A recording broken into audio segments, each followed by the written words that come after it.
स्वदेशी जागरण मंच ने धान खरीद में व्याप्त भ्रष्टाचार को लेकर दिया ज्ञापन। भ्रष्ट कर्मियों को हटाए जाने एवं वंचित किसानों का धान तौलने की मांग।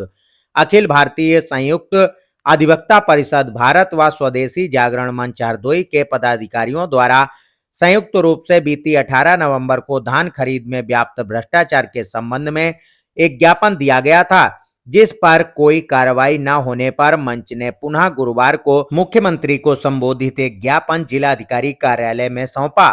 स्वदेशी जागरण मंच के प्रांत समन्वयक हर्षवर्धन सिंह और परिषद के राष्ट्रीय अध्यक्ष शिवसेवक गुप्ता, जिला संयोजक अवनीश द्विवेदी के नेतृत्व में दिए गए मुख्यमंत्री को संबोधित मांग पत्र में कहा गया है कि हरदोई जनपद में नियुक्त एआर कोऑपरेटिव द्वारा अपने नियंत्रण के खरीद केंद्र जो एजेंसियों पीसीएफ पीसीयू द्वारा संचालित हैं, उनके जिला प्रबंधकों के साथ साठगांठ करके दलालों से मोटी रकम लेकर बेच दिए गए, जिन पर दलाल मनमर्जी से एमएसपी को हड़प रहे हैं।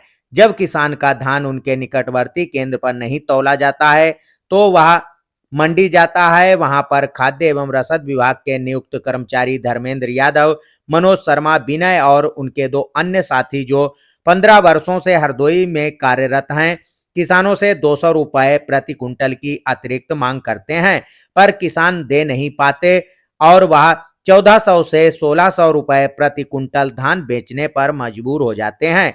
इस संबंध में गोपामऊ विधायक श्याम प्रकाश ने भी टिप्पणी की है कि यह सच है कि 80% किसानों का धान नहीं खरीदा जाता, सिर्फ व्यापारियों का ही खरीदा जाता है। इस संबंध में कई अखबारों में भी प्रकाशन हो चुका है।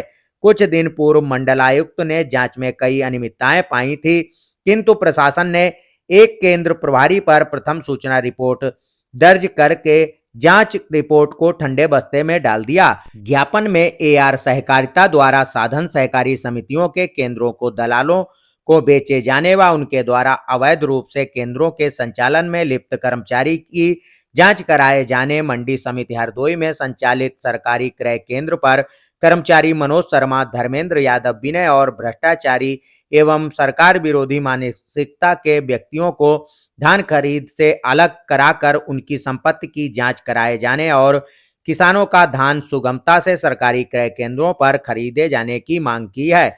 ज्ञापन में कहा गया है कि यदि मांगों पर अमल नहीं लाया गया तो स्वदेशी जागरण मंच अखिल भारतीय संयुक्त अधिवक्ता परिषद भारत एवं समविचार के संगठन 3 दिसंबर से अनिश्चितकालीन धरना प्रदर्शन करेंगे, जिसकी जिम्मेदारी शासन प्रशासन की होगी। इस दौरान प्रमुख रूप से संयुक्त अधिवक्ता परिषद के जिला उपाध्यक्ष विजय कुमार गुप्ता, जिला संगठन मंत्री शुभम गुप्ता, जिला मंत्री विनय कुमार गुप्ता, शैलेंद्र दीक्षित, युवा प्रकोष्ठ के प्रदेश सचिव नेहरू त्रिवेदी, छोटेलाल राजपूत, संदीप सिंह, निमिष आशीष एवं संयुक्त मानवाधिकार परिषद के प्रदेश प्रवक्ता भानु प्रताप सिंह मौजूद रहे। हमारा अखिल भारतीय संयुक्त अधिवक्ता परिषद और स्वदेशी जागरण मंच की तरफ से संयुक्त रूप से हम सब लोगों ने एक सिटी मजिस्ट्रेट को ज्ञापन सौंपा है माननीय मुख्यमंत्री जी को संबोधित कि हरदोई जनपद में कुछ कर्मचारी जो है धान खरीद में व्यापक भ्रष्टाचार पर उतारू हैं। वो सरकार की नीतियों की धज्जियाँ उड़ा रहे हैं, सरकार की बदनामी करने पर तुले हुए हैं, दलालों का धान तौला जा रहा है। किसान 30-30 किलोमीटर दूर से लाकर के अपनी ट्रालियाँ यहाँ खड़ी करते हैं। जब तक वो 200 रुपये कुंटल नहीं देते हैं तब तक उनका धान 12-12 दिन ट्राली खड़ी रहती, तौला नहीं जाता है। अगर उनका धान वहीं गांव के निकट में तौल जाए तो वो इतनी दूर यहाँ आने को बाध्य न हो। दूसरा, सरकार जो है केंद्र भी बढ़ा रही है, कह रही और क्रय केंद्र खोल दिए जाए, अगर कम हो किसान को दिक्कत नहीं हो। लेकिन अधिकारी पैसा पैदा करने के लिए उनको दिक्कतें जानबूझ करके पैदा कर रहे हैं। किसानों का धान न तौल करके उनको बाध्य कर रहे हैं कि वो 1400 से 1600 रुपये प्रति कुंटल बेचें और वही खरीदा हुआ धान दलालों के माध्यम से यहाँ आता है। और ये सारी एमएसपी जो है विभाग के कुछ कर्मचारी और अधिकारी हड़प रहे हैं। इनके ऊपर जिलाधिकारी के भी आदेश बाध्य नहीं है, एडीएम के भी आदेश बाध्य नहीं है। बाकी एआर कोऑपरेटिव तो स्वयं भ्रष्ट है, उसने सारे केंद्र दलालों को बेच दिए हैं, उनसे पैसा ले लिया है, इसलिए ये सारी भ्रष्टाचार फैला हुआ है। इसके विरोध में हम लोगों ने ज्ञापन दिया है, मांग की है। अगर अभी भी इन भ्रष्टाचारी कर्मचारियों पर कार्रवाई नहीं होती है तो 3/12 से हम लोग जो है यहाँ अनशन पर बैठेंगे। उसके बाद आवश्यकता होगी तो हम लोग आमरण अनशन और आत्मदाह तक करेंगे।